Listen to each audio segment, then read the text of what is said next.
அடுத்த பாடல் வல்லமை தாரும் தேவா. இந்த பாடல் மிக முக்கியமான ஒரு பாடல். ஏனென்றால் பிசாசின் ஆவிகள் இந்த நாட்களிலே உலகத்தை பல விதத்தில் ஆட்டி படைத்து கொண்டிருக்கிற ஒரு வேளை.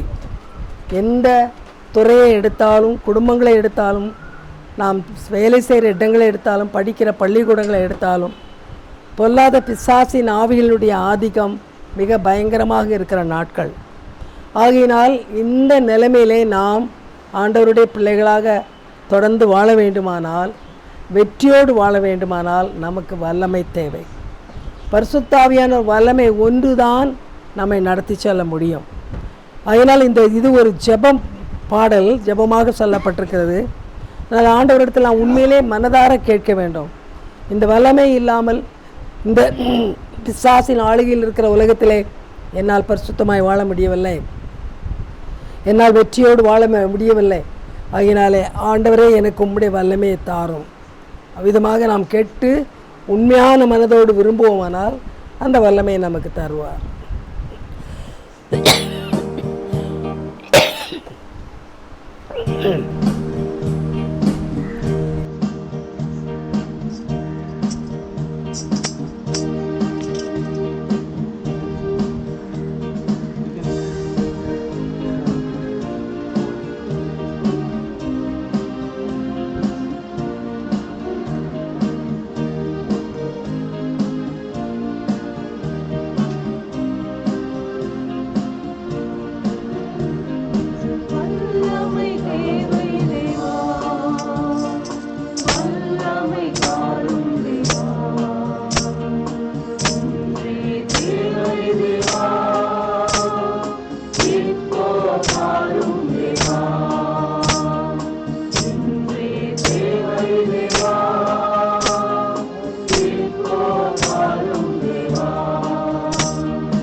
வல்லமை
பாடம் வாசிக்க கேட்போம்.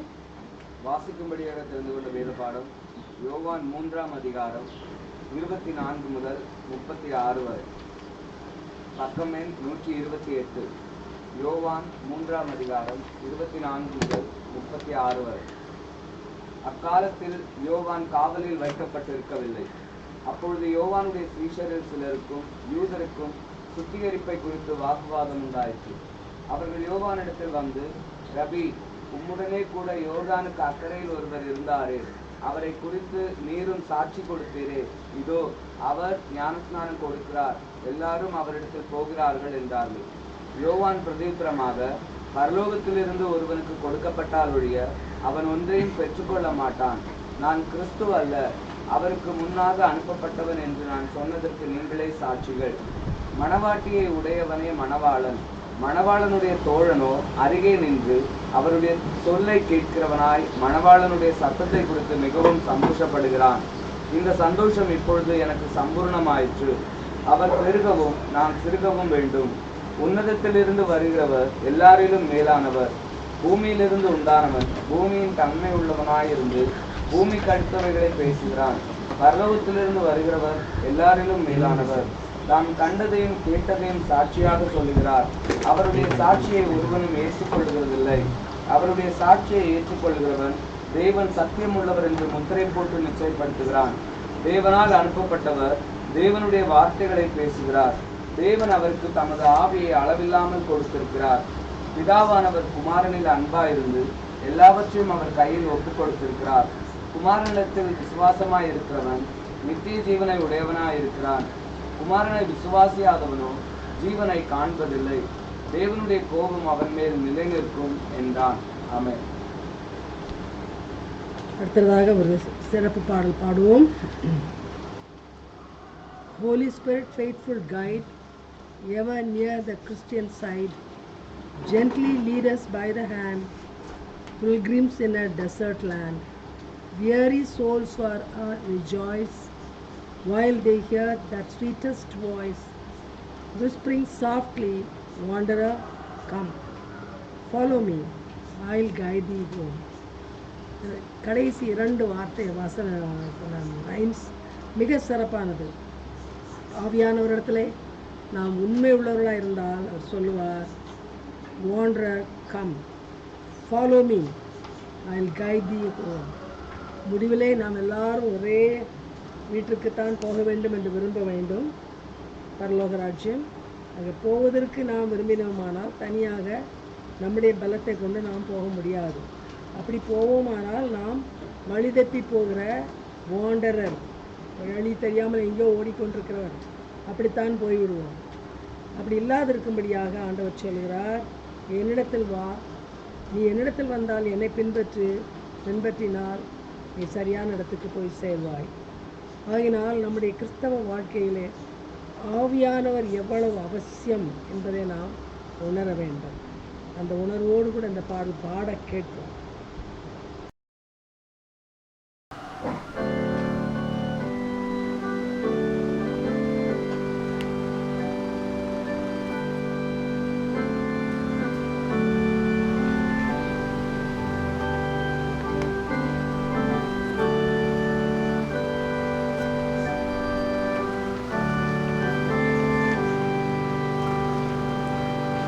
Holy Spirit, faithful guide, ever near the Christian side, gently lead us by the hand, pilgrims in the desert land, weary souls forever rejoice, while they hear that sweetest voice, whispering softly, wanderer, come, follow me, I'll guide thee home.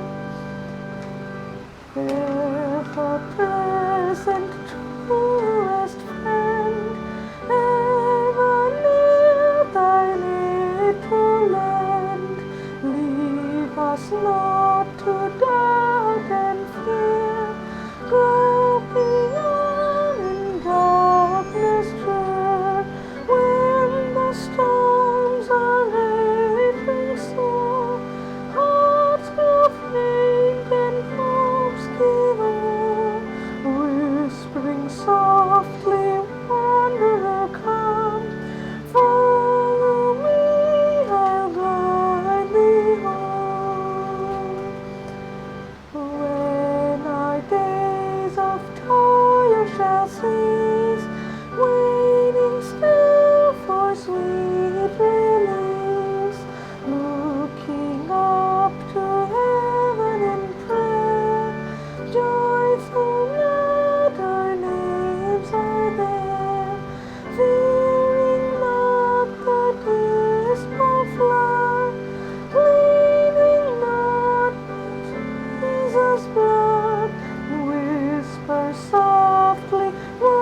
ஜெபம் செய்வோம்.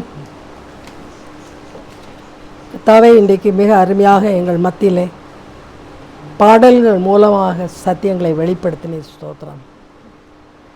ஆவியானவர் சகல சத்தியத்துக்குள்ளும் எங்களை நடத்துவார் என்று வேதம் சொல்லுகிறது. இந்த பாடல் மூலமாக நாங்கள் தெளிவாக தெரிந்து கொண்டோம், நீர் இல்லாவிட்டால் நாங்கள் ஒன்றும் செய்ய முடியாது.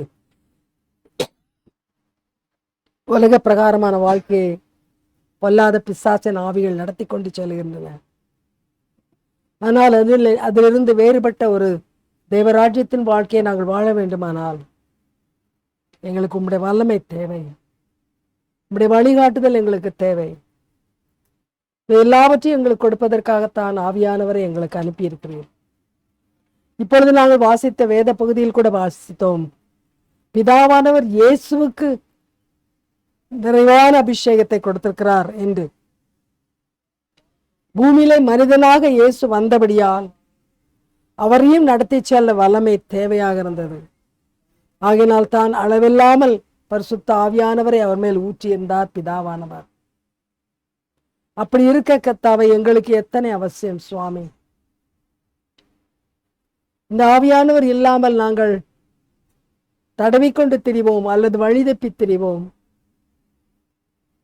கர்த்தாவே, கிறிஸ்தவர்கள் என்று சொல்லுகிற நாங்களும் உலகத்தாரை போலவே வாழ்ந்து கொண்டிருக்கிறோமே, என்ன ஒரு பரிதாபமான நிலைமை.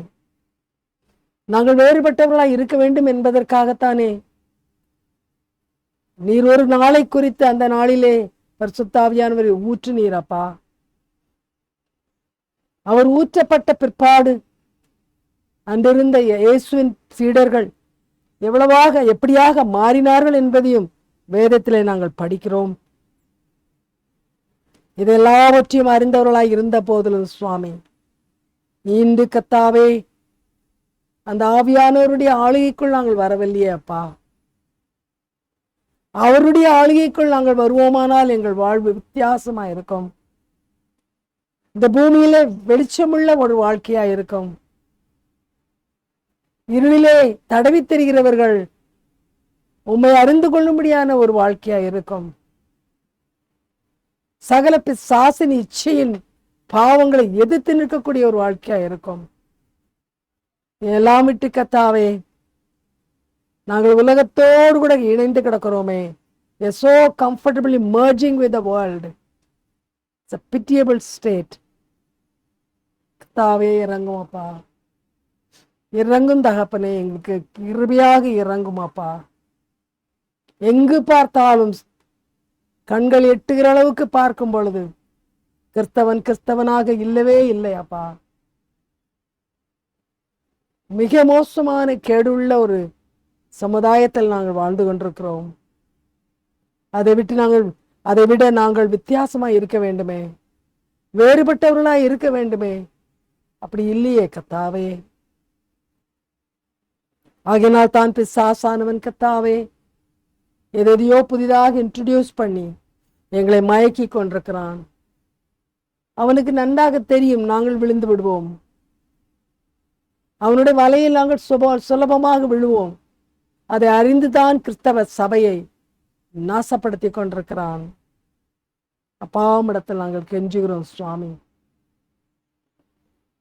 எங்களுக்கு மாற்றம் தேவை. மோசேயை குறித்து இன்றைக்கு 3வது நாளாக தியானிக்க போகிறோம்.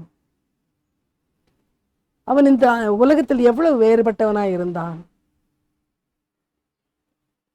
கர்த்தாவே, நோக்கமெல்லாம் ஆண்டவரை பிரியப்படுத்துவதாகவும், நோக்கமெல்லாம் தன்னோடு உள்ள மக்களை அந்த மேலான ராஜ்யத்துக்கு அழைத்து செல்வதுமாய் இருந்தது. அதை விட்டு கண்களை எடுக்கவில்லை. இந்த காரியங்களையெல்லாம் நாங்கள் படிக்கிறோம், மறுபடி வேதத்தில் வாசிக்கிறோம். ஆனாலும் தகப்பனே, மாறுதல் இல்லாமல் அலைகிறோமே. எங்களை பார்த்து நீர் வேதனைப்படுகிறீர் சுவாமி.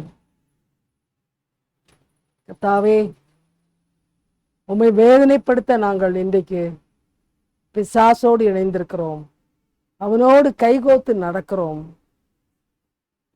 அந்நியர்கள் அல்ல, அபிஷேகம் பெற்றோம் என்று சொல்லுகிறவர்கள். கர்த்தாவே, எங்களுடைய சிறுமையை கண்ணோக்கி பாரும். எங்கள் பரிதாப நிலைமையை கண்ணோக்கி பாரும். நாங்கள் சீர்பெறச் செய்யும். நாங்கள் மனம் திரும்பச் செய்யும். எங்களை பலப்படுத்தும். எங்களை பலப்படுத்தும் சுவாமி. இனியும் நாங்களுமே துக்கப்படுத்தக்கூடாது. கர்த்தர் எங்களை பலப்படுத்துவே விசுவாசிக்கிறோம். இன்றைக்கு மோசையை கொண்டு மோசே உம்முடைய ஆவியை கொண்டு மரித்தும் இன்றைக்கு எங்களோடு கூட பேசுவான். ஆண்டவரோடு கூட உள்ள உறவு எப்படி இருக்க வேண்டும் என்பதை தெளிவாக சொல்லித்தரப் போகிறான். அதை நாங்கள் கேட்கட்டும். கர்த்தர் பொறுப்படுத்திக் கொள்ளும். உம்முடைய ஒரே பரிசுத்த நாமத்தை மகிமைப்படுத்தும். எங்கள் ஆண்டவரும் மீட்பரும் இரட்சகருமாகிய இயேசு கிறிஸ்துவின் மூலம் ஜெபங்கேளும் தூய நல்ல பிதாவே, ஆமென்.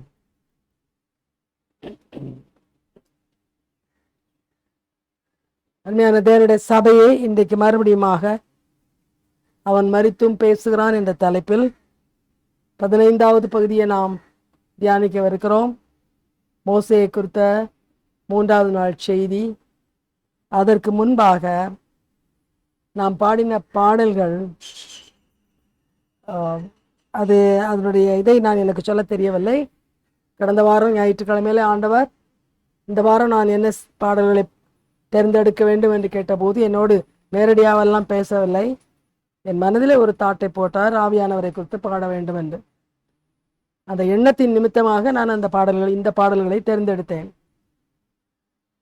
ஆனால் அதை ஒரு திட்டவட்டமாக ஒரு நோக்கத்தோடு சொல்லியிருக்கிறார் என்பதை நேற்று தினம் இரவில தெரிந்து கொள்ள முடிந்தது.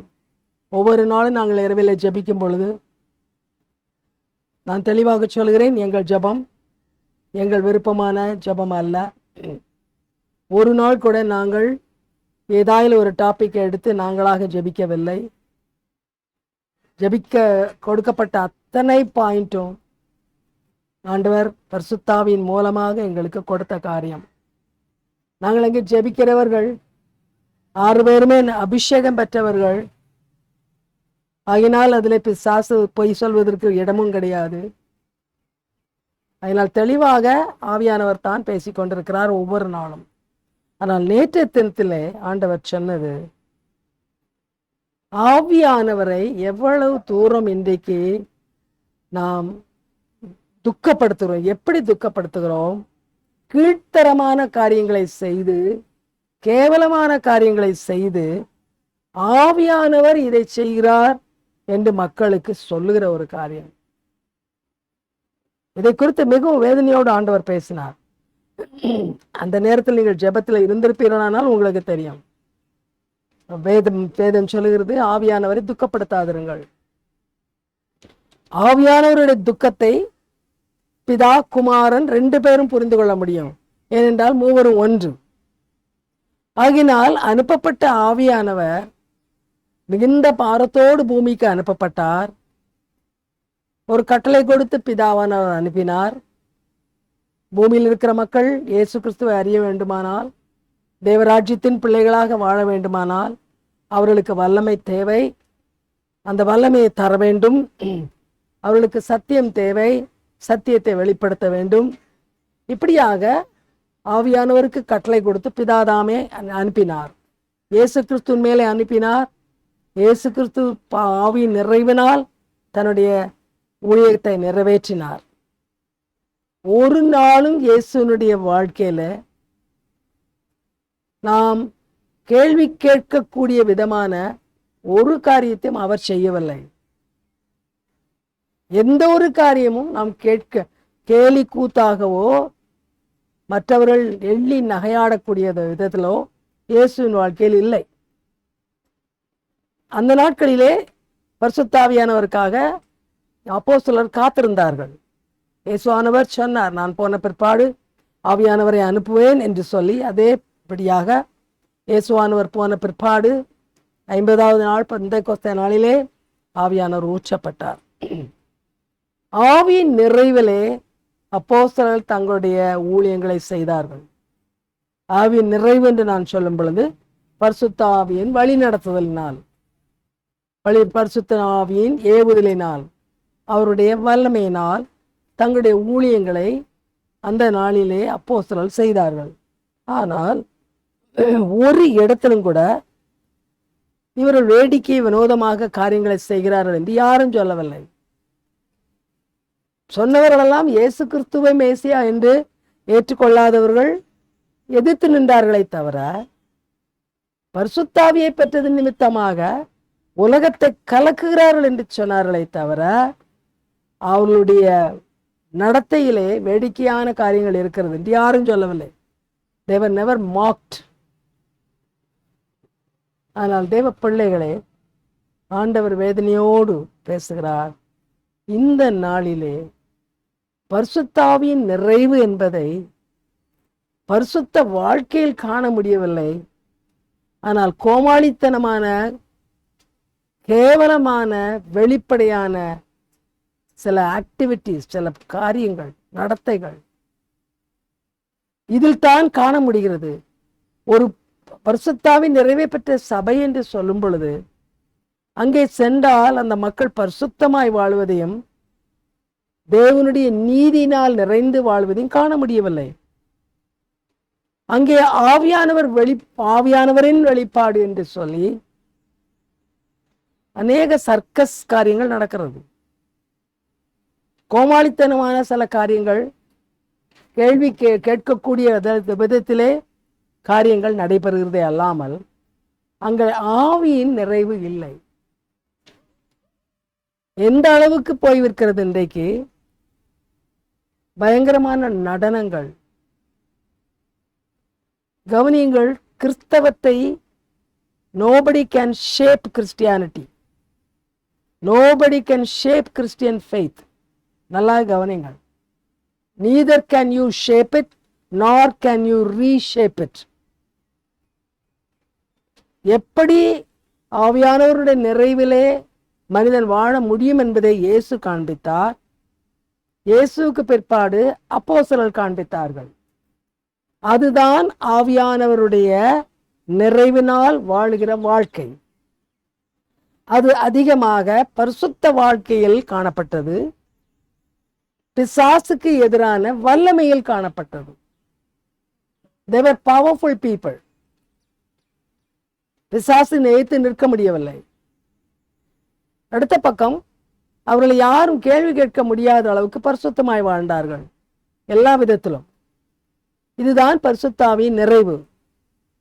ஆனால் இன்றைக்குள்ள ஆவிக்குரிய சபை என்று சொல்லப்படுகிற சபைகளிலே இந்த பரிசுத்த வாழ்வு என்பதும் காணப்படவில்லை, அல்லது பிசாசை எதிர்த்து நிற்கிற வல்லமையும் இல்லை.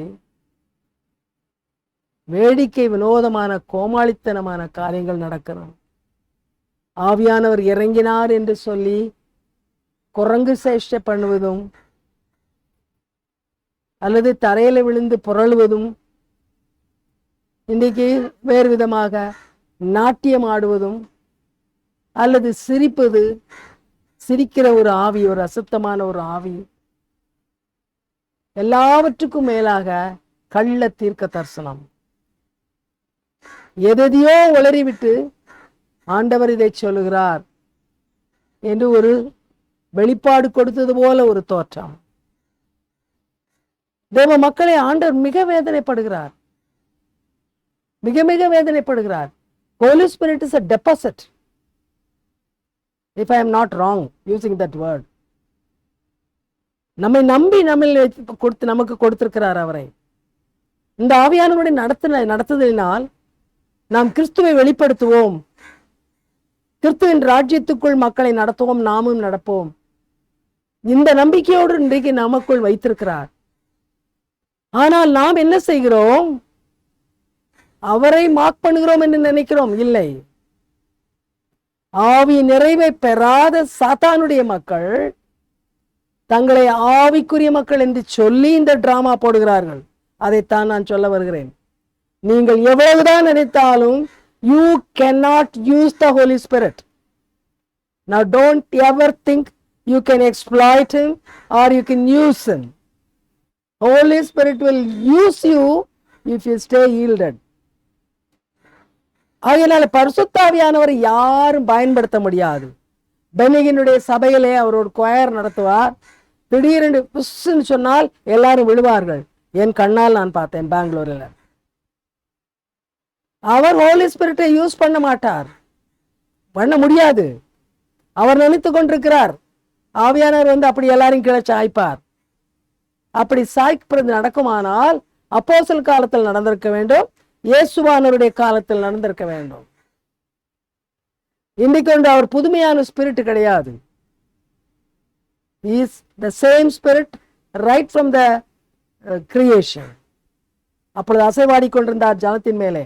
அன்றவர் எப்படி இருந்தாரோ அப்படித்தான் இன்றும் இருக்கிறார், மாறுதல் கிடையாது. ஆனால் நாம் என்ன செய்து கொண்டிருக்கிறோம்? இன்றைக்கு அசுத்த வாழ்க்கையை வாழ்ந்து கொண்டு பண ஆசையும் உலக ஆசைகளையும் இச்சைகளையும் உள்ளத்தில் வைத்துக்கொண்டு பிசாசுக்கு இணங்கி சொல்லுவது என்னவென்றால் ஆவியானவர் வந்து விட்டார். I tell you, whoever you may be, you are a fool. You are warned by God today, I tell you. No matter how big your ministry is or how popular and famous you are, God will slap you. I tell you today, warn you. I am a very small servant of God, but with the full of the Spirit of God, I tell you, stop your nonsense. Don't play with God. Holy Spirit is nobody's servant for you to play with him that way. And you show all kinds of unwanted satanic activity and you call it as Holy Spirit's actions. Stop it right now. Oh, your name may be some Jabaraj, whatever fool you are. Stop it. You cannot dance inside the church. That's God's holy place. And there are so many other people. I tell you, all of you, stop it. Give the due reverence to the Lord Jesus and his Spirit, the Holy Spirit. உணர வேண்டும், உணர வேண்டும். கர்த்தர் எச்சரிக்கிறார், ஆண்டவர் எச்சரிக்கிறார். எந்த தனிப்பட்ட மனுஷனும் எச்சரிக்கவில்லை. ஆண்டவர் வெகு நாளாக இதை பார்த்து கொண்டிருக்க மாட்டார். வேதம் தெளிவாக சொல்கிறது, God will not let himself be mocked. தம்மை பரிகாசம் பண்ண ஒட்டார் இருக்கிறதா?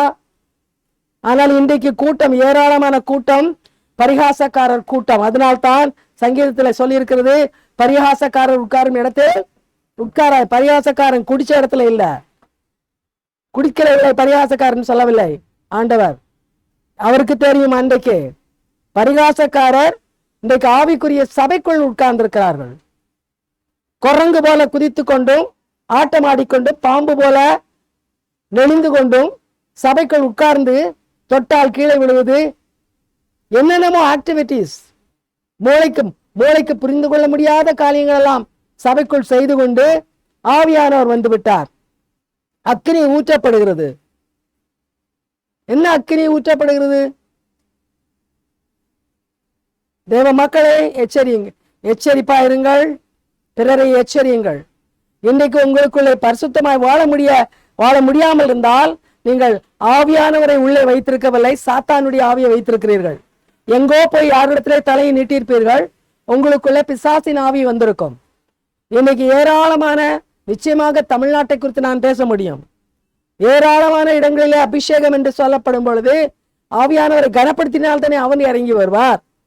அபிஷேகம் ஆராதனை என்று சொல்லி பண ஆசை பிடித்தவன், விபச்சாரக்காரன், பேர் புகழுக்காக வாழுகிறவன், இவனெல்லாம் அபிஷேக ஆராதனை நடத்தினால் உள்ளே வருவது பிசாசின் ஆவி. தேவனுடைய ஆவியானவர் வரமாட்டார். ஆண்டவர் பண ஆசையை வெறுக்கிறார். உலக இச்சைகளை, தேவையில்லாத ஆடம்பரங்களை அவர் வெறுக்கிறார். அவையெல்லாம் இருக்கிற இடத்துல ஆவியானவர் நிச்சயமாக அசைவாட முடியாது. ஆகினால் அப்படிப்பட்ட இடங்களிலே அபிஷேக ஆராதனை என்று நடத்தப்படுகிறது. பிசாசு உள்ளே வந்து உட்கார்கிறான். ஆகினால் தான் அந்த அபிஷேகத்துக்கு பிற்பாடு நீங்களும் ஆடுகிறீர்கள். அவன் சொல்லுவான் ஆடு என்று நீங்களும் ஆடுவீர்கள். கையை தூக்கு, கத்து என்று சொன்னால் கத்துவீர்கள். It's only a mess, total mess. தேவ ஆவியானவர் புறாவை போன்றவர் என்று சொல்லப்பட்டிருக்கிறது. கவனியுங்கள், புறாவை போன்றவர். ஒரு புறா கூட்டம் இருக்கிற இடத்துக்கு போய் பாருங்கள், how gentle they are. அங்கே எந்த விதமான நமக்கு விரும்பத்தகாத காரியத்தை பார்க்க முடியாது. அந்த விதமாக ஆவியானவர் though he is very powerful against the devil, ஆனால் வெளியிலே அவர் மென்மையானவர். அவருடைய நிறைவிலே ஒரு மனிதன் காணப்பட்டால், ஒரு மனுஷி காணப்பட்டால், இந்த விதமாக பிசாசின் சேஷ்டைகள் இருக்காது. பிசாசின் சேஷ்டைகள் மற்ற இடங்களில் இருக்கிறதை நாம் காணுகிறோம். இன்றைக்கு அதே சேஷ்டை தான் கிறிஸ்துவின் சபைக்குள் வந்திருக்கிறது. வெளியே நடப்பதற்கும் இங்கே நடப்பதற்கும் வித்தியாசம் இல்லை. அங்கே வேறு விதமாய் கொட்டு அடிக்கிறார்கள், இங்கே வேற விதமாய் கீபோர்டு போடுகிறார்கள், அவ்வளவுதான் வித்தியாசம். அங்கே எப்படி பிசாசு ஆடுகிறதோ அப்படியே தான் ஆவியானவர் ஆவியானவர் என்று சொல்லி இங்கேயும் சாத்தான் ஆடிக்கொண்டிருக்கிறான். தேவ ஜனமே, ஆண்டவர் உங்களுக்கும் சொல்லுகிறார், பரிகாசக்காரர் உட்காரும் இடத்தில் உட்காராதிருங்கள். பரிகாசக்காரர் உட்காரும் இடத்தில் உட்கார்ந்தீர்களானால் நீங்கள் செய்வது ஒன்றும் வாய்க்காது. நீங்கள் செய்வது ஒன்றும் வாய்க்காது. நமக்கு எல்லாமே சாபமாகத்தான் முடியும். ஆண்டவர் தெளிவாக சொல்லுகிறார், ஆவியானவர் இருக்கிற இடத்திலே பரிசுத்தமாக வாழ வல்லமை கிடைக்கும். சாத்தானுடைய பொல்லாத காரியங்களை எதிர்த்து நிற்க வல்லமை கிடைக்கும். ஆண்டவருடைய ஆளுகைக்குள் இருக்கிறவன் இச்சைக்கு இடம் கொடுத்து தெரிய மாட்டான். தாறுமாறான ஆடைகளை அணிந்து கொண்டு ஒரு பாஸ்டர் தன்னுடைய சபைக்குள் யாரையும் வரவிட மாட்டார். ஆவியானவருடைய ஆளுகை இருக்குமானால் எந்த தவறான நடத்தைக்கும் இடம் இருக்காது. பாஸ்டர் என்று சொல்லுகிறவர் சபையை நடத்துகிறவராய் இருக்க வேண்டும், நடத்துகிறவராய் இருக்க வேண்டும், முன்மாதிரியாக வாழ வேண்டும், முன்மாதிரியை விட்டு தவறி நடக்கிறவர்களை திருத்த வேண்டும். அந்த சபையிலே ஆவியானவருடைய நிறைவு இருக்கும், ஆனால் பிசாசினுடைய குரங்கு ஆட்டம் இருக்காது. சோதிக்க வேண்டுமானால் நீங்கள் இப்படிப்பட்ட ஒரு ஆராதனையிலே ஒரு ஹைலி பொசஸ்ட் பர்சனை கொண்டு வாருங்கள். பயங்கரமான பிசாசின் ஆவி உள்ள ஒரு மனிதனையோ மனுஷியோ இந்த இடத்தில் கொண்டு வாருங்கள். நீங்கள் தெரிந்து கொள்ளலாம், அந்த ஆளால் இங்கே நிற்க முடியாது. That's power. அந்த பிசாசின் ஆவி இங்கே இருக்க முடியாது. This place is full of the power of God, the glory of God. இதற்கு குதிக்கவும் வேண்டாம், ஆடவும் வேண்டாம். பாஸ்டர் பார்த்த உடனே இவர் அபிஷேகம் பெற்றவர் ஏனென்றால் அல்லேலூயா ஆமென் என்னமோ வார்த்தைகள், அந்த வார்த்தைகள் உங்களுடைய அபிஷேகத்தை காட்டாது. மிகவும் அழகான வார்த்தை அல்லேலூயா, அதை நீங்கள் அல்லேலூயா என்று சொல்லலாம். ஆனால் நீங்கள் கைகளை தூக்கி அல்லேலூயா என்று சொன்னால் உடனே அபிஷேகம் என்று நினைக்கிறீர்கள். நிமிஷத்துக்கு ஒரு ஆமேன் சொன்னால் நீங்கள் அபிஷேகம் என்று நினைக்கிறீர்கள். ஆமேனுக்கு ஒரு அர்த்தம் இருக்கிறது. தாறுமாறாக வார்த்தைகளை பயன்படுத்தினால் அபிஷேகம் என்ற நினைவு அப்படிப்பட்ட ஒரு எண்ணம் இன்றைக்கு இருக்கிறது. ஆகினால் தான் பல வருடங்களுக்கு மேலே நாங்கள் சர்வீஸ் நடக்கும் பொழுது ஒரு அம்மா இங்கே என்று வந்து சொன்னாள், எந்த இடத்துல ஜபத்திலே கத்த ஆரம்பித்தாள். அப்பொழுது நான் சொன்னேன், இங்கே அப்படியெல்லாம் கத்தலாம் கூடாது, அமைதியாக ஆராதிக்க வேண்டும் என்று. எங்க சபையெல்லாம் நல்லா இருக்கும், நான் உங்க சபைக்கு வரமாட்டேன் என்று சொல்லி அடுத்த வாரத்திலிருந்து வரவில்லை அந்த அம்மா. சந்தோஷம். ஏனென்றால் அவர்களுக்கு கற்றுக் கொடுக்கப்பட்டது என்ன சொல்றது, ஒரு spirit filled church should be a noisy church. புரிகிறதா? Spirit filled church should be a noisy church full of satanic activities. இன்றைக்கு உள்ள ஆவிக்குரிய சபை என்று சொல்லப்படுவது இதுதான் இப்படித்தான் அடையாளப்படுத்தப்படுகிறது. எச்சரிக்கிறார் ஆண்டவர், எச்சரிக்கிறார். சபை ஊழியராக இருந்தால் உன்னுடைய கூத்துகளை நிறுத்து, உனக்கென்று ஆண்டவர் பயங்கரமான அக்கினியை வைத்திருக்கிறார். நீ இன்றைக்கு நாட்டியம் ஆடி டொனேஷன் வாங்கலாம், நீ பிரைவேட் பிளைட்ல கூட போகலாம், நீ எதுலையும் போ. ஆனால் நித்தியத்தை நீ பயங்கரமான அக்னி கடலிலே கழிப்பாய், அது நிச்சயம். நீ ஊழியக்காரன் என்று பெயர் வைத்துக் கொள்ளலாம். ஆண்டவர் பைபிளில் பெரிய ஊழியக்காரன் சிறிய ஊழியக்காரன் என்று எங்கேயும் சொல்லவில்லை. கூட்டத்தை பார்த்து ஒரு ஊழியக்காரன் பெரியவன் என்று இன்னைக்கு நீங்கள் சொல்லுகிறீர்கள். அது உங்களுடைய கணிப்பு. ஆண்டவருக்கு பிரியமாய் வாழுகிறவன் எவனோ அவன் அவருக்கு ஊழியக்காரன். பெரிய ஊழியக்காரன் சின்னதெல்லாம் நாம சொல்றது. ஆண்டவருடைய ஊழியக்காரன் உண்மைக்கும் உத்தமத்துக்கு இடம் கொடுத்து கர்த்தருக்கு கீழ்ப்படிய வேண்டும். வேதத்துக்கு புறம்பான காரியத்தை செய்யக்கூடாது. இப்ப இன்றைக்கு அந்த வாசித்த பாடத்தில் இயேசுவானவர் எப்படி இருந்தாராம்? ஆவின இருக்குதா? பரிசுத்த ஆவியானவரை பிதாவானவர் அவர் மேல் நிறைவாக ஊற்றி இருந்தார். இயேசுவானவர் மேல பரிசுத்த ஆவியானவர் இருந்தார். ஒரு இடத்தில் கூட இயேசுவானவர் இந்த மாதிரியான கோமாளி வேலைகளை செய்யவில்லை. தெளிவாக தெரிந்து கொள்ளுங்கள். அபிஷேகத்தின் நிறைவு நம்முடைய பரிசுத்த வாழ்க்கையில் வெளிப்படும். அடுத்து நாம் ஆவியின் கனிகளோடு செயல்படுவதில் வெளிப்படும். நீங்கள் பிறரை நேசிக்க கற்றுக்கொள்வீர்கள். பிறர் மேல் இரக்கம் பாராட்ட கற்றுக்கொள்வீர்கள். ஆவியின் கனிகள் எங்கே என்னென்ன கனிகள் உண்டோ அந்த கனிகள் உங்கள் வாழ்வில் காணப்படும். அதுதான் பரிசுத்த ஆவியானுடைய நிறைவு. தெளிவாக புரிந்து கொள்ளுங்கள். அந்த ஆவியின் கனிகளை தன் வாழ்வில் காண்பிக்காதவன் ஆவியானவரை குறித்து பேசவே கூடாது. ஆவியானவரை ஆண்டவர் இயேசுவே சொன்னார், அவர்களை அவருடைய கனிகளினால் அறிவீர்கள். ஆகையினால் தேவ பிள்ளைகளே, ஏமாற்றாதீர்கள் யாரையும். எங்கேயும் போய் கில்கால் சபையில் உள்ளவர்கள் எங்கேயாயிலும் போய் ஆட்டமாடி குதிச்சு கொண்டு ஓ ஆவியானவர் வந்து விட்டார் என்று சொல்லாதிருங்கள். உங்கள் மேல் சாபத்தை வருவிக்காதிருங்கள். ஏனென்றால் உங்களுக்கு சரியான போதனை நாங்கள் கொடுக்கிறோம்.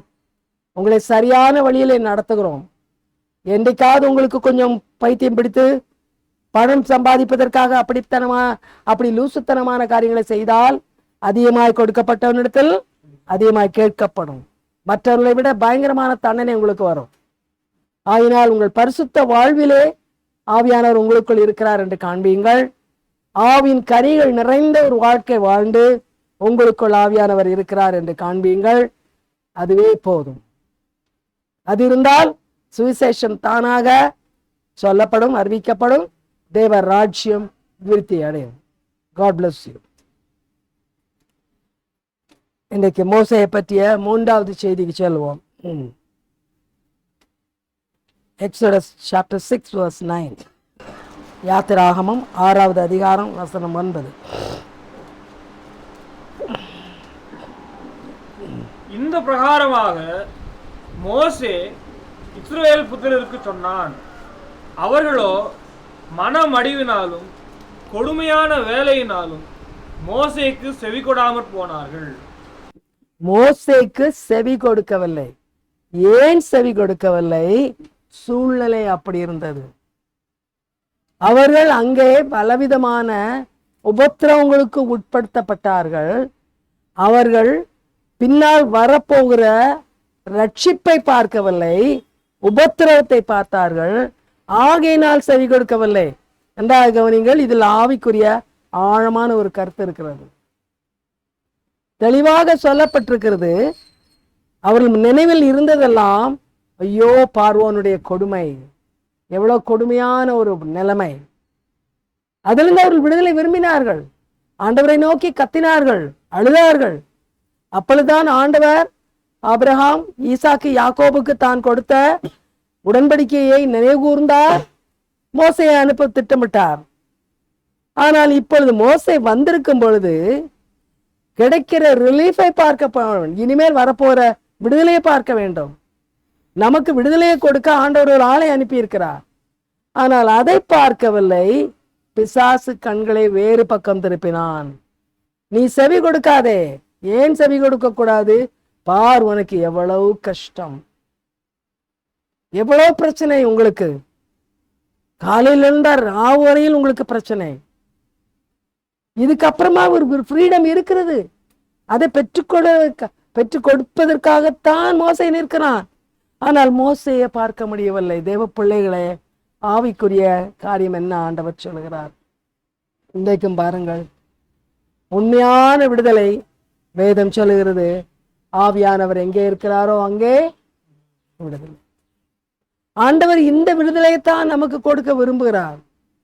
ஆண்டவர் நம்மை எல்லா பாவ மாம்ச காரியங்களிலிருந்து விடுதலைப்படுத்தி உள்ளத்தை சமாதானத்தினால் நிரப்பி எவர்லாஸ்டிங் சமாதானம், நித்திய சமாதானம் இருக்கிற மேலான ராஜா தேசத்துக்கு கொண்டு போக விரும்புகிறார். இதற்கு ஆண்டவர் ஆட்களை அனுப்புகிறார், தருணங்களை உண்டாக்குகிறார். ஆனால் நாம் என்ன செய்கிறோம்? நம்மை சுற்றி இருப்பதை பார்க்கிறோம். நம்மை சுற்றி இருப்பதை, என்ன சுற்றி இருப்பதை?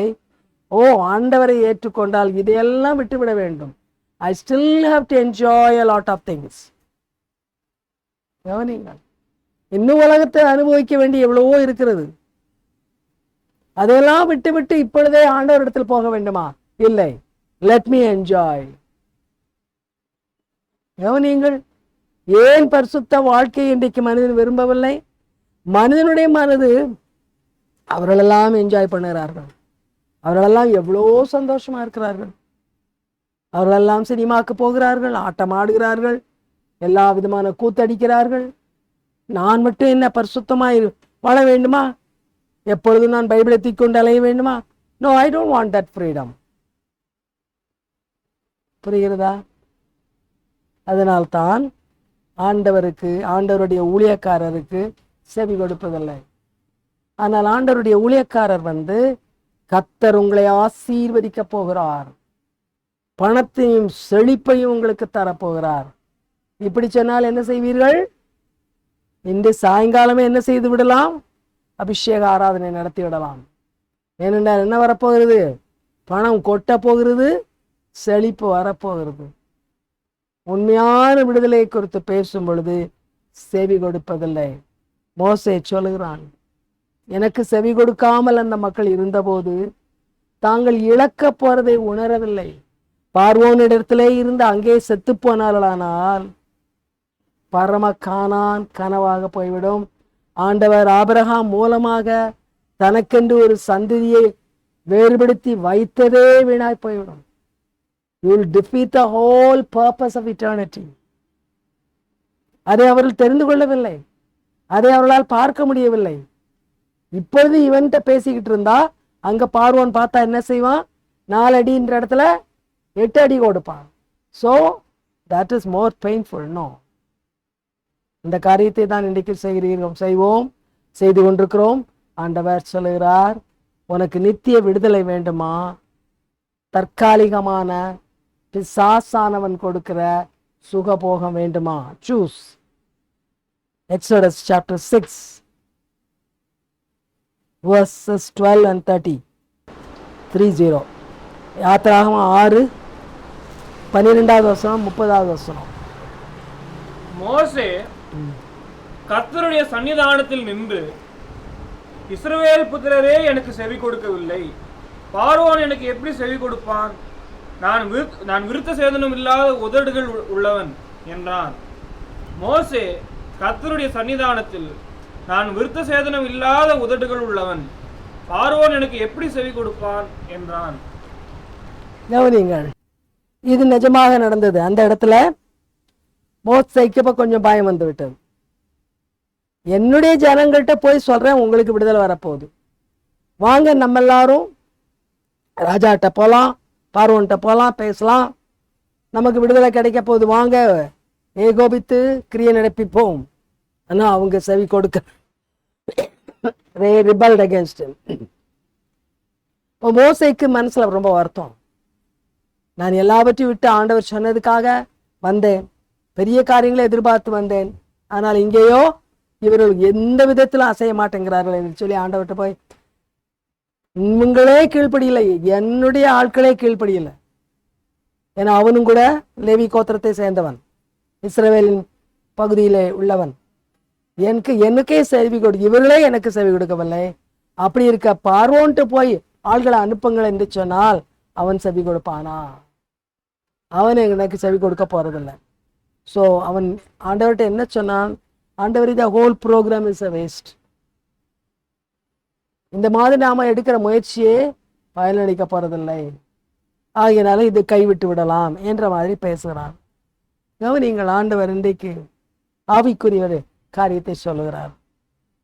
இந்த நாளிலே உங்களுக்கு எவ்வளவு தூரம் தெரியுமோ தெரியாதோ, ஊழியத்திலே ஒரு பயங்கர செட்பேக் என்னவென்றால் டிஸ்கரேஜ்மெண்ட், ஏமாற்றம். அதனால் உற்சாகத்தை இழந்த அநேகர். இன்றைக்கு உலகம் பிசாசு உலகம் என்ற பெயரிலே மக்களை பிடித்து வைத்திருக்கிறான், பயங்கரமாய் பிடித்து வைத்திருக்கிறான். மக்கள் பூரணமாக அடிமைப்பட்டிருக்கிறார்கள். சாத்தான் அவர்களை தன் கைக்குள், பார்வோன் இஸ்ரவேல் மக்களை கைக்குள் வைத்து அப்ரஸ் பண்ணது போல இன்றைக்கு சாத்தான் மக்களை முழுமையாக கைக்குள் வைத்திருக்கிறான். ஆனால் மோசே போன்ற ஆட்கள் இன்னைக்கு பயங்கர டிஸ்கரேஜ்மெண்ட்ல இருக்கிறாங்க. என்ன தான் ஊழியம் செய்தாலும் ஒன்னும் மாற்றம் வர மாட்டேங்குது. எங்க போய் சுவிசேஷம் சொன்னாலும் முடிவில் ஆத்துமாக்கள் வரவில்லை. நம்ம எதோ பார்க்கிறோம். பில்லி கிரஹாமுடைய ஊழியத்துல 1000 பேர் ஆல்டர் காலுக்கு போனாங்க. இன்னைக்கு 1-2 பேர் கூட வரமாட்டேங்கிறாங்க. ஏன்? பிசாசானவன் இன்றைக்கு உலகத்தை அவ்வளவாக கவர்ந்து வைத்திருக்கிறான். அந்த நாட்களில் இருந்ததை விட இந்த நாட்களில பல மடங்கு சாத்தானுடைய கிரியைகள் பெருகி கொண்டிருக்கிறது. ஆகையினால் ஊழியர்கள் இன்றைக்கு what is the use of doing any ministry? கவனிங்கள், இன்னைக்கு கிராம ஊழியங்கள் குறைந்து விட்டது. மிஷினரிகள் எங்களுக்கு வேண்டும் என்று ஸ்தாபனங்களிலே அப்பீல் கொடுக்கிறார்கள். No application. சமீபத்தில் ஒரு மிஷினரி சொன்னார், எங்களுக்கெல்லாம் இப்பொழுது வேலை அதிகம், ஏனென்றால் புதிய மிஷினரிகள் வருவதில்லை. வயல்வெளி அதிகமாக இருக்கு, அறுப்பு அதிகம், ஆனால் ஆட்களோ குறைவு. இன்னைக்கு போவதில்லை, மிஷினரி பணிக்கு போவதில்லை. அதே மாதிரி சுவிசேஷ ஊழியம் என்று போனாலும் சுவிசேஷ ஊழியத்தை செய்கிற சுவிசேஷகர் இல்லை. மேடை போட்டு பிரசங்கம் பண்ணி கள்ளம் தீர்க்க தரிசனங்களை சொல்லி பணம் சம்பாதிக்கிறவர்கள். இன்றைக்குள்ள evangelism is a money making deceptive show. அங்கே ரட்சிக்கப்பட்டோம் என்று வருகிற வழி இல்லை. ஆக ஒட்டுமொத்தமாக பார்க்க போனால் இன்றைக்கு ஊழியம் என்பது பூரணமான ஒரு தோல்வியில் இருக்கிறது. ஒரு உண்மையான ஊழியனை கூப்பிட்டு வா, ஊழியம் செய்ய வா என்று சொன்னாலும் என்ன சொல்லுவான்? எங்கே பார்த்தாலும் வஞ்சனை, எங்கே பார்த்தாலும் ஏமாற்றம். நான் என்ன ஊழியத்தை செய்ய முடியும்? புரியுறதா? பிசாசுடைய மக்கள் கேள்வி கேட்க மாட்டார்கள், ஈல்டு பண்ண மாட்டார்கள். சாத்தானே நான் துரத்த முடியாது. ஜனங்கள் விரும்பி சாத்தானை பிடித்து வைத்திருக்கிறார்கள். எங்கேயாவது போய் ஒரு சர்ச்சில் பணம் ஆசையை வெளியே போன்னா நம்மளை தான் பார்த்து பிசாச்சு இருக்கும். அங்கே எல்லாருமே என்ன ஆசையில் உட்காந்துருக்குறாங்க? பண ஆசை. இந்த மாதிரி எந்த இச்சைகளும் வெளியே போகாது. The devil will defy you. அந்த ஒரு நிலைமையில இன்றைக்கு உலகம் இருந்து கொண்டிருக்கிறது. அதனால ஊழியர்கள் இதைத்தான் சொல்லுவார்கள், நான் எங்கே பிசாசோட போய் போராட முடியும்? மக்களே செவி கொடுப்பதில்லை, மக்களே சுவிசேஷத்தை விரும்புவதில்லை, மக்களுக்கே சுவிசேஷ ஊழியம் பிடிக்கவில்லை. அதனால்தான் சின்ன பிள்ளைகளுக்கு கூட பாருங்கள், சுவிசேஷம் சொல்லாமல் என்ன சொல்லி கொடுக்கிறார்கள்?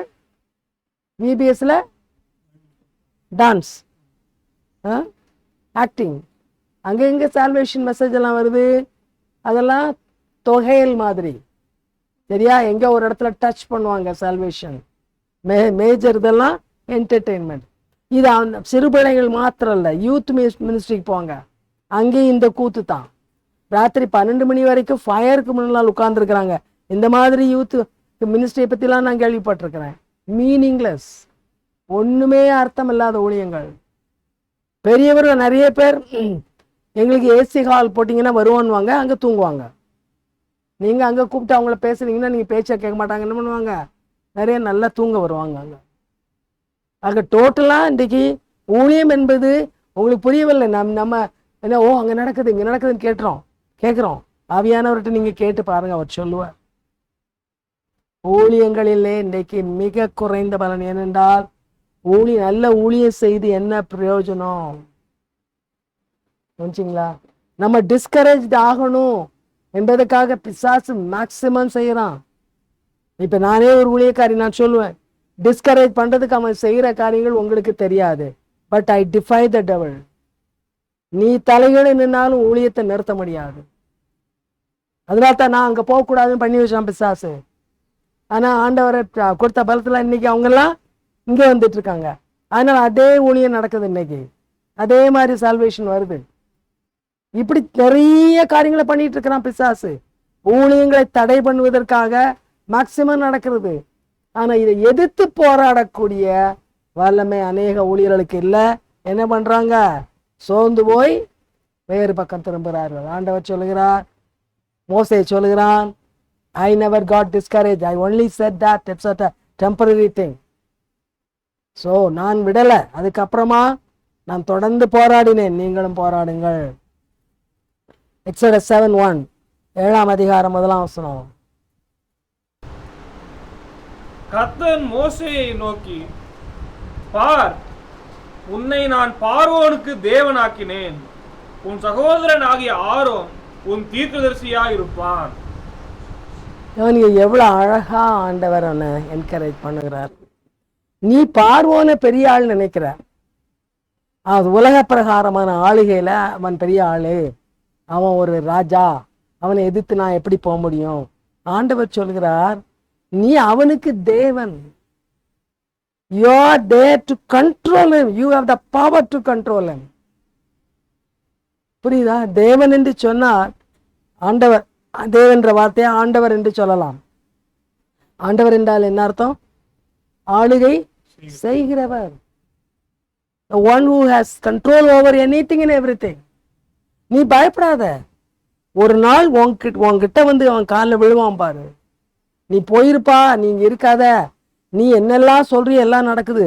நீ இப்போ பூச்சி வரும்னா பூச்சி வருது, தவளை வரும்னா தவளை வருது, இருட்டு வரனா இருட்டு வருது, மரணம் வரும்னு சொன்னா அதுவும் நடக்குது. வேண்டாப்பா, உன்னோட சகவாசம் வேண்டாம், நீ ஓடி போயிரு, இந்த இடத்துல உன் ஆட்களெல்லாம் கூட்டிட்டு போயிரு. அப்போ அதைத்தான் ஆண்டவர் சொல்றார், நீ சொன்னது நடக்கும். அதை ஆண்டவர் பின்னால ப்ரூவ் பண்ணுவாரு. கவனிங்க, ஆண்டவருக்கும் மோசைக்கும் உள்ள இந்த நல்ல ரிலேஷன்ஷிப்பை கொஞ்சம் கவனிங்க. நல்லா தூக்கம் வருது உங்களுக்கெல்லாம், கொஞ்சம் கவனிங்க. இந்த மாதிரி செய்தியை கேட்டிங்கன்னா தான் நம்ம உங்களுக்குள்ள ஆவியின் பலன் வரும். இது இன்ட்ரெஸ்டிங்கா இல்லைன்னு சில பேர்லாம் கவனிக்க மாட்டேங்கிறீங்க. கவனிங்க. You want to be powerful against the devil.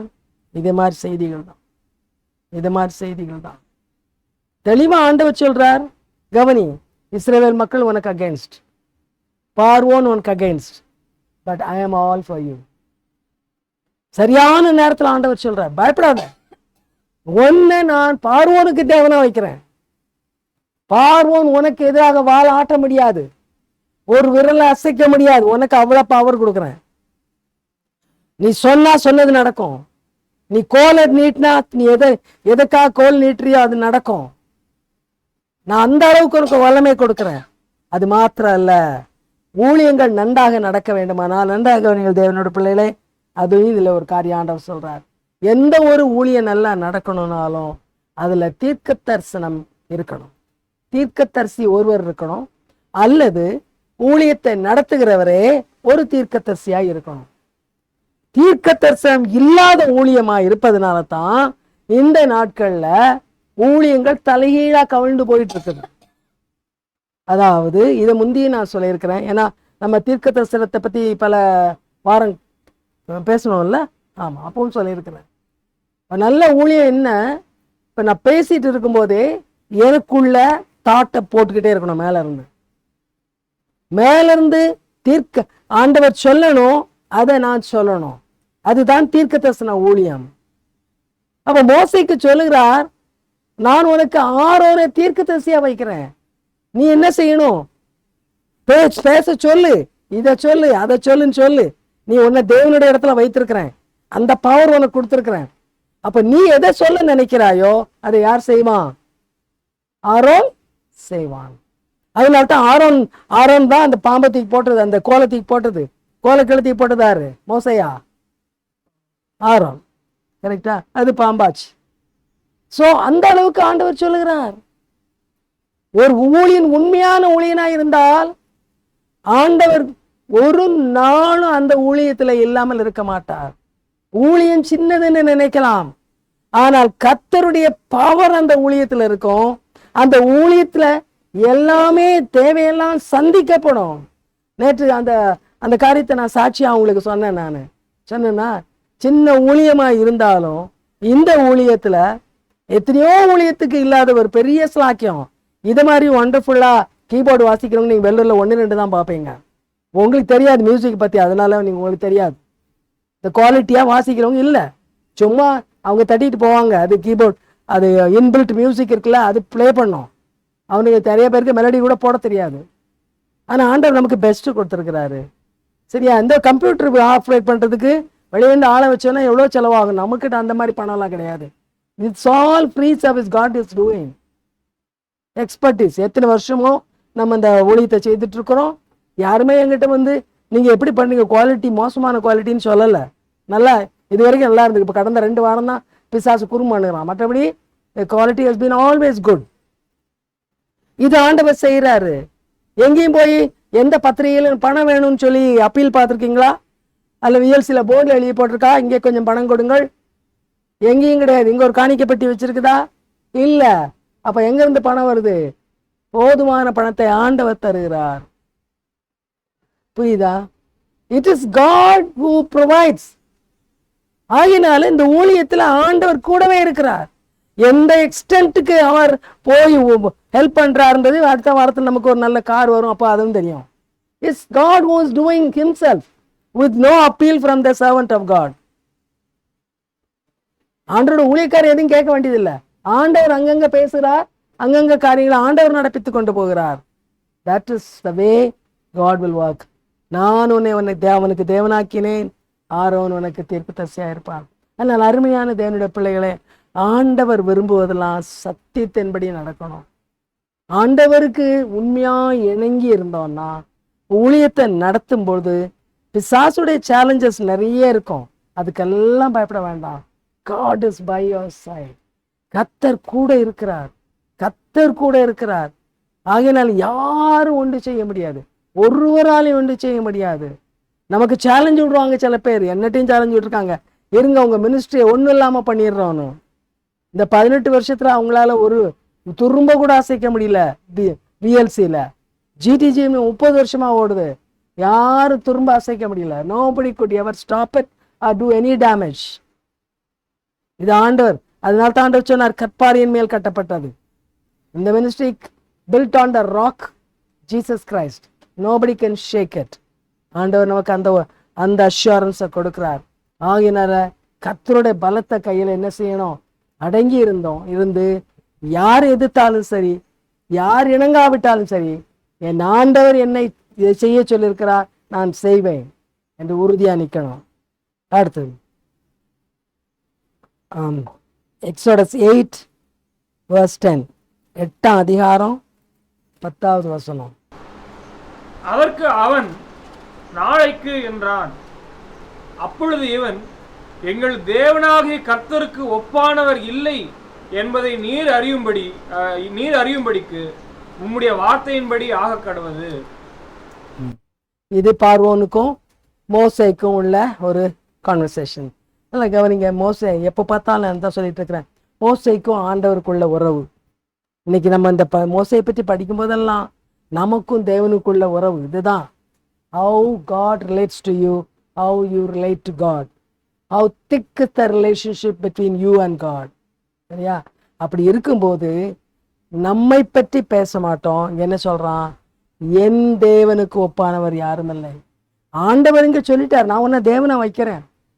அப்போ இன்னைக்குள்ள ஊழியக்காரனா இருந்தா அவன் பார்வன்ட்ட போய் என்ன சொல்லியிருப்பான் தெரியுமா? ஏய், நான் எவ்வளவு பவர்ஃபுல் தெரியுமா, என்ன ஃபுல்லா பவர்ல ஆண்டவர் அனுப்பி இருக்கிறாரு. ஆனா இவன் என்ன சொன்னா? என் தேவனுக்கு ஒப்பானவர் இல்லை. All glory to my God. He is such a great God, mighty God. கவனிங்க, ஆண்டவருக்கு முதல் இடம் கொடுத்து அது நம்ம வாழ்க்கையில இயற்கையாவே வரணும். அது வெறுமையா ஒரு செய்தியா வரக்கூடாது. நம்முடைய ஆண்டவரோடு கூட நம்முடைய உறவு, அவர் இல்லைன்னா நான் ஒன்றும் இல்லை, அந்த அளவுக்கு நினைக்கணும். எது நடக்குதோ அது அவரால் நடக்குது, எது நடக்குதோ அவருடைய மகிமைக்காக நடக்குது. என் ஆண்டவருக்கு ஒப்பு யாரும் இல்லை. ஆண்டவர் வந்து ஒரு சர்வன்ட் ஆஃப் காட மைட்டியா வச்சிருக்கலாம், பவர்ஃபுல்லா பயன்படுத்தலாம், தேவன் என்று சொல்கிற அளவுக்கு சொல்லலாம். ஆனால் எந்த ஊழியக்காரனும் என்ன சொல்ல வேண்டும்? என் தேவனுக்கு ஒப்பானவர் இல்லை. Always exalt your God, the almighty God. நம்முடைய ஊழியத்துல என்றைக்குமே என் தேவன் பெரியவர், அவரே எல்லாம், அவரண்டி ஒரு அணுவும் அசையாது. அந்த அளவுக்கு நாம் கர்த்தருக்கு ஒப்பு கொடுக்கணும். அந்த அளவுக்கு நம்முடைய ஊழியத்தின் மூலமா, வாழ்க்கையின் மூலமா ஆண்டவரை மகிமைப்படுத்தணும். இப்படி சொல்லும்போது கவனிங்க, இது ஏதோ ஒரு மூலையில உள்ள statement. No no no no, அப்படி நம்ம நினைக்க கூடாது. இந்த இவன் சொன்ன காரியத்தை இன்னைக்கு பைபிள் வாசிக்கிற அந்த நாள்ல இந்த நாள் வரைக்கிற பைபிள் எவ்வளவு பேர் வாசிருப்பாங்கன்னு கணக்கு போட்டு சொல்ல முடியுமா? யாராலையும் சொல்ல முடியாது. சரியா? எவ்வளவு எத்தனை கோடி எத்தனை கோடான கோடி அவ்வளவு பேரும் பைபிளை படிக்கும் பொழுது இந்த தேவனுடைய மகத்துவங்களை இன்னைக்கு அறிகிறோம். அவருக்கு ஒப்பானவர் இல்லை. அதனால தான் ஆண்டவர் சொன்னாரு, ஒரு ஒரு பூச்சி, ஒரு மீனோ ஒரு மிருகமோ ஒண்ணு பண்ணி வச்சுட்டு இதை கடவுள்னு சொல்லாத, என்னை எதற்கும் ஒப்பிடாத. I am above all that. எதற்கும் ஒப்பிடாத.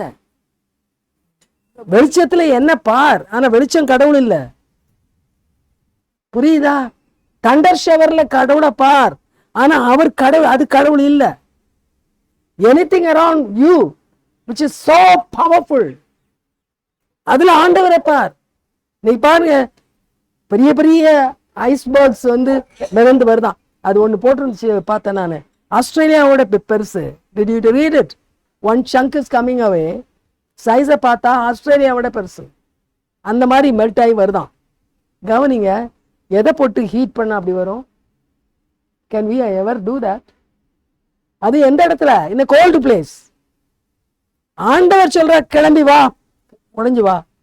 ஆப்பிரிக்கா கண்டத்தையே இப்ப ரெண்டாக்குறாருல, அது வந்து இந்தியா மேல மோதும் என்னென்னமோ சொல்றாங்க. பட் அங்க we can see it. That is our God. ஆண்டவர் பிளந்து போனா பிளந்துதான் போகும். ஆண்டவர் அதை செய்வார். He is a mighty God. எல்லாவற்றையும் படைத்தவர் அவர். எல்லாமே அவர் கைக்குள்ள தான் இருக்குது. அதனால தான் பைபிள் சொல்லுது, அவரண்டி ஒரு அணு அசையாது, எதுவுமே அசைய முடியாது. இதை அக்னாலஜ் பண்ணணும். சில நேரத்துல நம்மளை பெரியவங்க நினைச்சுக்கிறோம், நம்ம பெரிய ஆட்கள் அப்படின்னு நம்ம சில நேரத்தில் நினைக்கிறோம். இந்த காரியத்துக்கு தான் இன்னைக்கு காலையிலே ஆண்டவர் எனக்கு இன்னைக்கு நைட்டு என்னத்துக்காக ஜெபம் பண்ணணுன்றதை ஆண்டவர் எனக்கு சொல்லி கொடுத்துட்டார். இன்னைக்கு காலையில சொன்னார். ஏன்னா இன்னைக்கு மனுஷன் ரொம்ப தன்னை பத்தி நினைக்க ஆரம்பிச்சுட்டான். என்ன மாதிரி ஆள் கிடையாது, எனக்கு நிகர் யாரும் கிடையாது, எங்க ஊழியத்துக்கு நிகர் யாரும் கிடையாது.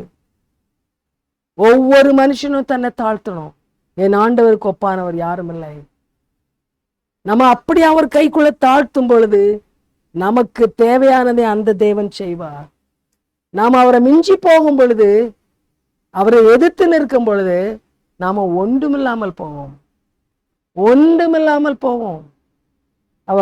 You read that, no? Gaga. Who's that Gaga?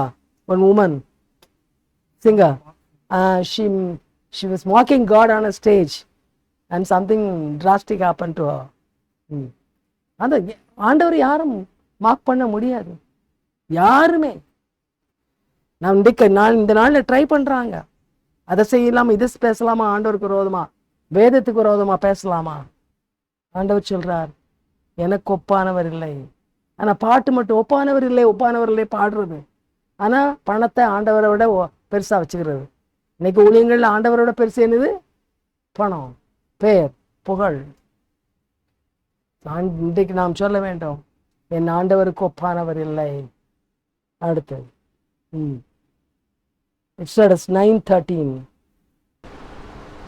9ஆம் அதிகாரம் 13ஆம் வசனம். அப்பொழுது கர்த்தர் மோசேயை நோக்கி, நீ அதிகாலமே எழுந்திருந்து போய் பார்வோனுக்கு முன்பாக நின்று எனக்கு ஆராதனை செய்ய என் ஜனங்களை அனுப்பிவிடு. அப்புறம் I'm sorry, 8:13. 8:30. கர்த்தர் மோசேயின் சொற்படி செய்தார். வீடுகளிலும் முற்றங்களிலும் வயல்களிலும் இருந்த தவளைகள் செத்து போயிற்று. அதில் கவனிங்க, இது பல இடத்துல இது இருக்கும். பொதுவாக நம்ம பார்க்கும்போது நிறைய இடத்துல ஆண்டவர் எப்படி சொன்னாரோ அப்படியே மோசே செய்தான்னு இருக்கும். ஆர்க் ஆஃப் த கவனன்ட் சொல்லும்போது, அந்த டேபர்நாக்கிளை பற்றி சொல்லும்போதும் ஆண்டவர் எல்லாத்துக்கும் அவர் கொடுத்த மெஷர்மெண்ட்டு, அவர் கொடுத்த கலரை கூட சொல்லுவார். ஆரோனுக்கு ஒரு ட்ரெஸ் பண்ணணும், அந்த ட்ரெஸ்ஸை எப்படி பண்ணணும் எல்லாமே ஆண்டவரே சொல்லுவார். அப்புறம் எல்லா இடத்துலையும் போட்டிருக்கோம், மோசே ஆண்டவர் சொன்னபடியே எல்லாவற்றையும் செய்து முடித்தான். ஆனால் இந்த இடத்துல என்ன சொல்லியிருக்கு? கர்த்தர் மோசே சொன்னபடி செய்தார். நல்லா கவனிங்க, இது வசனத்தை எழுதினவர் பரிசுத்த ஆவியானவர். இது மேன் எழுதல. ஆண்டவர் அந்த மோசே என்பவனுக்கு எவ்வளோ ஒரு மரியாதை கொடுத்தார் பாருங்க. எனக்கு பிரியமான ஒரு ஊழியக்காரன். இப்போ அவன் சொல்றான், ஆண்டவரே வாதை வந்துருச்சு, ஆண்டவரே என்னிடத்துல பார்வோன் கேட்குறான், அதை ஸ்டாப் பண்ணுங்க ஆண்டவரே, என்னால் ஒன்றும் செய்ய முடியாது, நீ பண்ணுன்னு அவன் சொல்றான். ஆனால் என்னால் ஒன்றுமே பண்ண முடியாது, ஆண்டவரே அதை பண்ணுங்க ஆண்டவரே. அவன் என்ன சொன்னானோ அந்த சொற்படி செய்தார். அந்த அந்த தமிழ், அதை எப்போ நான் சொல்வேன், Bible Tamil it's a real superb language. விளங்குதா? மோசேக்கு கீழ்ப்படிந்தார்னு சொன்னால் அது வேற காரியம். ஆண்டவர் மோசேக்கு ஒரு நாள் கீழ்ப்படிய மாட்டார். கீழ்ப்படிகிறது வேற. சொற்படி செய்வதுன்னா என்ன அர்த்தம்? ஒரு ரிக்வெஸ்ட்டை கொடுக்கறது, அதுபடி ஆண்டவர் செய்வது. அது எல்லாருக்கும் செய்ய மாட்டார். நாம் ஆண்டவரை ரொம்ப ப்ளீஸ் பண்ணோன்னா, அவருக்கு பிரியமாக நடந்தோன்னா, நம்முடைய உள்ளத்தில் அவரே எல்லாம் என்ற எண்ணம், முந்தின வசனம் சொல்லியிருக்குது, அவரே எல்லாம் என்று சொல்லி சரண்டர் பண்ணி நிற்கும்போது நாம் ஏதாவது சொன்னால் ஆண்டவர் அதை செய்வார். நம்ம ஆனர் பண்ணுறதுக்கு செய்வார். நாம் பெரியவரான்றதுனால நம்ம ஆனர் பண்ண, ஓ என்னோட பிள்ளைய நீ சொல்றியா, நான் செய்கிறேன், நீ இதை செய்ய சொல்லியிருக்கிறியா, சரி நான் உனக்காக செய்கிறேன். இது நமக்கு ஆண்டவரோடு உள்ள உறவை வெளிப்படுத்தணும். தேவ பிள்ளை, அதைத்தான் நான் திரும்ப திரும்ப சொல்லிட்டு வரேன். The relationship between Moses and God அந்த அளவுக்கு நமக்கு இருக்கணும். இங்க எந்த இடத்துலையுமே உள்ள நீங்க யோசித்து பார்த்தீங்கன்னா, இங்க உள்ள பிசிக்கல் லைஃப் ரொம்ப கஷ்டம். தண்ணி கிடையாது, நினைச்ச நேரம் பசி எடுக்கும்போது என்ன கிடையாது, சாப்பாடு கிடையாது. எப்படிப்பட்ட டிராவல் பண்ண இடம், எப்படிப்பட்ட இடம், பயங்கரமான வனாந்தரம், ஒரு விதமான கம்ஃபர்ட்டும் கிடையாது, மிக மோசமான பிளேஸ். ஆனா அந்த இடத்துல இவ்வளோ பிரச்சனைகள், அதுக்கு மத்தியில ஒரு மனுஷன் கடவுளுக்காக நிற்கிறான்னா பாருங்க. ஒரு இடத்துல கூட குறை சொல்லல. ஆண்டவரே, தண்ணி இல்லாத இந்த இடத்துல நாம் இந்த ஜனங்களை எப்படி நடத்தட்டும், ஆகாரம் இல்லாத இந்த இடத்துல எப்படி நான் நடத்தட்டும், பயங்கரமான ரோடா இருக்கு, கழுத குதிரை கூட போக கஷ்டப்படும், நாங்க மூட்டையும் தூக்கிக்கிட்டு போனோம். மூட்டை யாரும் தூக்கிட்டு வந்தாங்களா, லாரி வந்ததா பின்னால, அவங்கவுங்களுக்கு. அது மாத்திரம் இல்ல, டேபர்நாக்கிளுக்குரியதை கேரி பண்ணணும், பின்னால் அது வருது, அதுக்குள்ள எல்லா பனிமுட்டுகளை எல்லாம் என்ன செய்யணும், தூக்கிக்கிட்டு போகணும். So it's not a small physical ஆகனி, extreme. அவ்வளவுக்கு மத்தியிலும் ஆண்டவருக்கு அவ்வளவாக ஒரு லாயலிட்டி காண்பிச்சோம். கவனிங்க, இன்றைக்கு உள்ள சினோரியோ பார்த்தா நம்ம சொகுசு தேடுறோம். சொகுசு ஊழியர்கள் தேடுவது சொகுசு, சபை ஆட்கள் தேடுவது சொகுசு. எங்கேயாவது கஷ்டமான இடத்துக்கு ஊழியத்துக்கு போ, அதெல்லாம் கஷ்டம், அதெல்லாம் முடியாது. இன்னைக்கு நாம நம்மை தெய்வமாக்கிட்டோம். எனக்கு எல்லாம், if everything goes well, if I have enough time, if I have little time to spare, then only I can think of God. மோசேயுடைய சூழ்நிலையை யோசித்து பாருங்கள். அத்தனையான கடினமான சூழ்நிலையிலும் ஆண்டவருக்காக நின்றான். மோசே கேட்கிறான், how are you? How are you? ஒரு சிறு கஷ்டம்னா முதல்ல நம்ம கேன்சல் பண்றது ஆராதனைக்கு வர்றத, முதல்ல நம்ம கேன்சல் பண்றது ஆண்டவருடைய ஊழியத்தை. அல்லது இப்போ சில பேர் ஒரு மாசம் பணம் கொடுக்க மாட்டாங்க ஆண்டவருக்கு, ஏன் கொடுக்க, நான் கேட்டேன்னு நினச்சிக்க, நான் யார்ட்டையும் கேட்க மாட்டேன். யார்ட்டையா கேட்டாக்கா இந்த மாதம் கொஞ்சம் டைட்டுங்க, அதனால் என்னதான் டைட்டாக இருக்கிறதுனால எது போயிடுச்சு, டைத்து போயிடுச்சு. கரெக்டா? எல்லாமே கடவுளுக்கு பின்னால், நமக்கு தான் ஃபஸ்ட்டு. இன்றைக்கு ஊழியங்கள் எல்லாமே எனக்கு தான் ஃபஸ்ட்டு. சரியா? யாருமே ரோட்டில் அந்த நாட்களில் வீட்டுக்கு வந்து ட்ராக்ஸ் கொடுப்பாங்க. அதை பார்த்து நான் பார்த்து ஒரு 40 வருஷம் இருக்கும். வீட்டில் வந்து ட்ராக்ட் கொடுக்குறத பார்த்து 40 வருஷம் இருக்கும். யாரும் வரமாட்டாங்க. ரோட்டில் நின்றுட்டு சுவிசேஷம் சொல்லுவாங்க. கேட்டிருக்கீங்களா? இப்போல்லாம் கேட்குறீங்களா? இல்லை, இப்போ சொல்கிறதில்ல. இன்றைக்கு மனுஷனுக்கு வேண்டியதெல்லாம் ஐ ஷுட் பி கம்ஃபர்டபுள். சரியா? சாதாரண காரில் கூட நம்ம போகக்கூடாது. எப்படி? எந்த ரோட்டில் போனாலும் ஜர்க் வரக்கூடாது. என் ஒரு எலும்பு கூட என்ன பண்ணி இருக்கக்கூடாது, நொந்துடக்கூடாது. விளங்குதா? இதுக்கு பேர் ஊழியமா? மோசே கேட்கிறார், என்னுடைய சூழ்நிலையில் வேலை செய்வீர்களா? இந்த மாதிரி ஒரு சூழ்நிலையில கொண்டு வந்து விட்டால் நீ என்னை பற்றி இந்த ஆண்டவருக்கு ஒப்பானவர் இல்லைன்னு சொல்வியா? ஐயையோ, இந்த ஆண்டவரா, இவருக்கு ஊழியம் செய்வானே, பாடு அனுபவிப்பானு. நமக்கு வேண்டாப்பா. இன்னைக்கு அனைத்து மிஷினரிகள் ஓடி வந்துடுறாங்க. ஓடி வந்து அமெரிக்காவுக்கு போகலாமா, சிங்கப்பூருக்கு போகலாமான்னு பிளான் பண்ணிட்டு உட்காந்துருக்குறாங்க. மிஷினரி பணியை விட்டு வர்றவங்க இன்னைக்கு இருக்குது. அன்னைக்கு நம்முடைய உலக பணிகளை விட்டு என்ன பண்ணாங்க, மிஷினரியாக போனாங்க. இன்னைக்கு மிஷினரி பணியை விட்டுட்டு எங்கெல்லாமோ போகிறாங்க. இன்னைக்கு அவ்வளோ மாறிவிட்டோம். இதான் கடைசி நாட்கள், கடைசி நாட்கள். அதான் எவ்வளவு தூரமாக இடையூறு பண்ண முடியுமோ பிசாசு இடையூறு பண்ணுறான். I tell you, be firm. அந்த விஷயத்தில் கில்கால் ஃபெலோஷிப் உங்களுக்கு ஒரு ரோல் மாடலாக நாங்கள் நிற்கிறோம். நாங்கள் சந்தர்ப்பத்தை பார்த்து பயப்பட மாட்டோம். பிசாசு எங்களை அப்படி நசிக்கிறலாம், நெருக்கிடலாம், பண்ணி பார்த்துக்கோடா, இந்த ஊழியம் தொடரும்.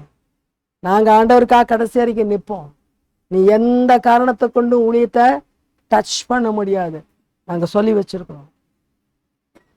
என்னுடைய பிள்ளைகளை அப்படித்தான் இருக்கணும். கர்த்தருக்காக வைராக்கியமா நிற்கணும். சூழ்நிலையை பார்க்கக்கூடாது. அது கஷ்டம் இது கஷ்டம் சொல்லக்கூடாது. நம்மால் முடிந்த அனைத்தையும் செய்யணும்.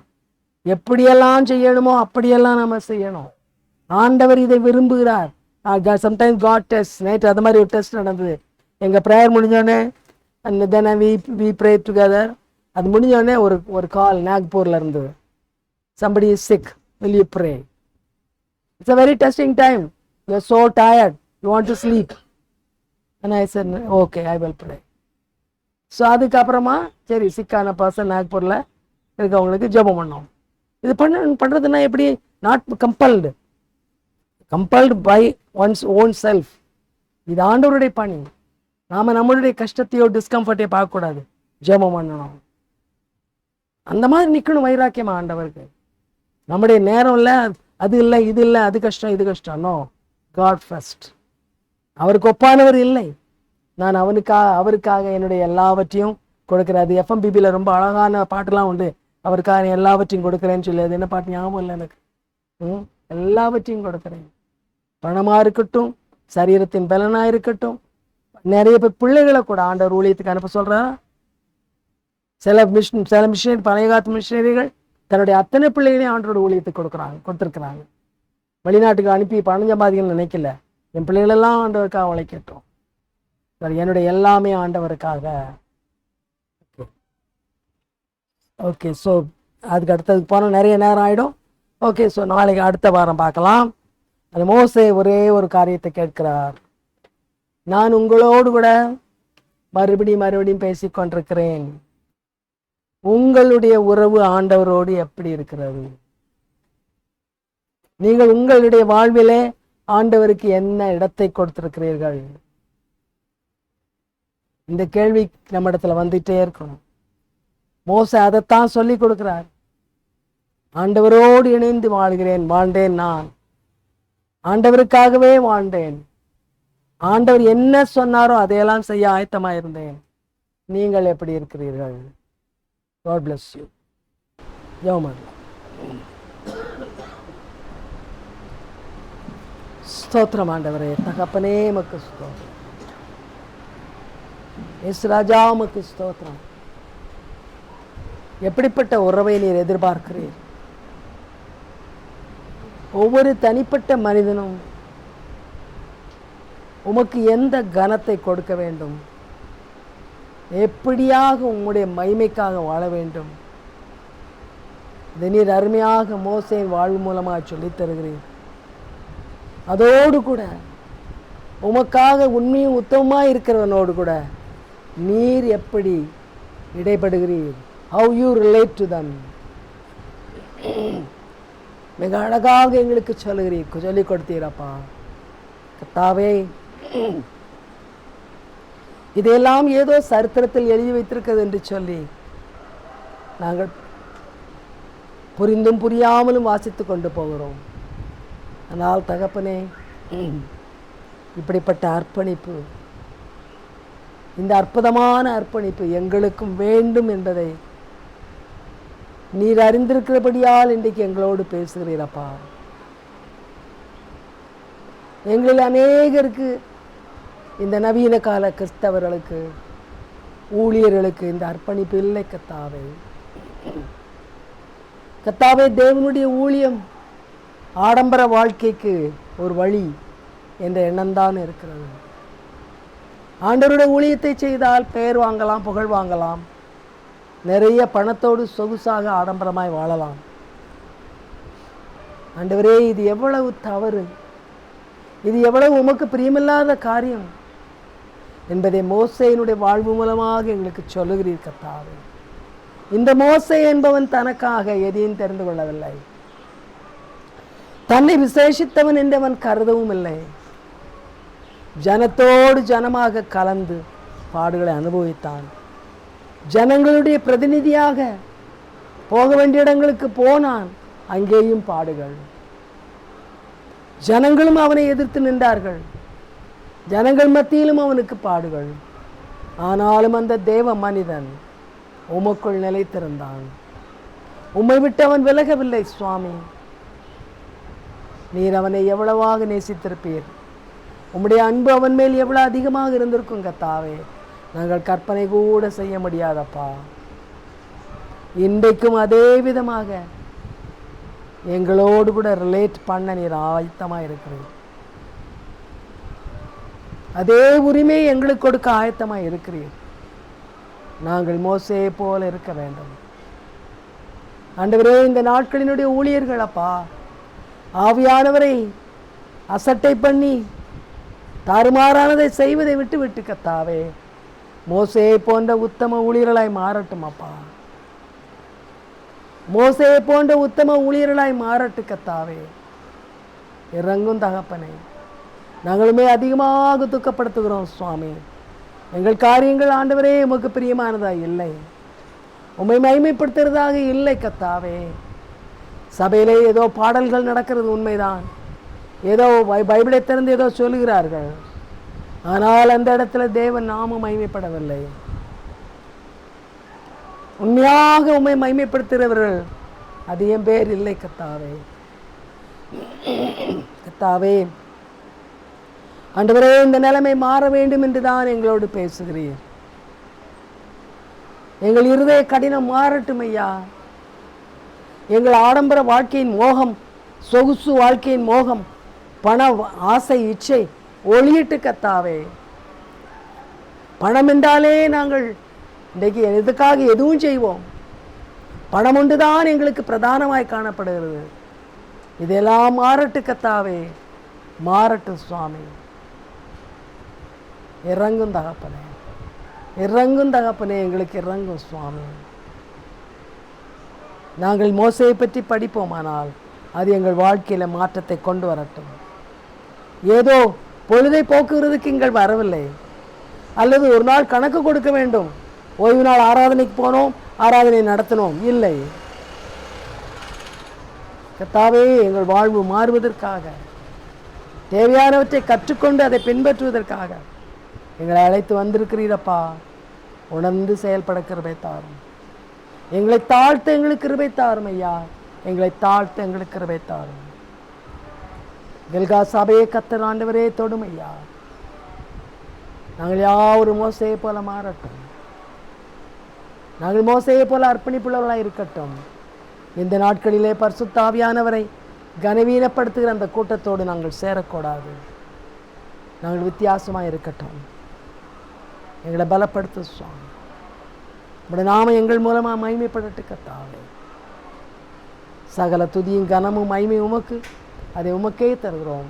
எங்கள் ஆண்டவரும் எங்கள் மீட்பரும் எங்கள் இரட்சகரும் ஆகிய இயேசு கிறிஸ்துவின் மூலம் ஜெபம் கேளும் ஜீவனுள்ள நல்ல பிதாவே, ஆமென். என் ஆத்துமாவே கர்த்தரை ஸ்தோத்திரம், என் முழு உள்ளமே நாமத்தை ஸ்தோத்திரம். என் ஆத்துமாவே கர்த்தரை ஸ்தோத்திரம், கர்த்தர் செய்த சகல பாலனை மறவாதே. ஆமென்.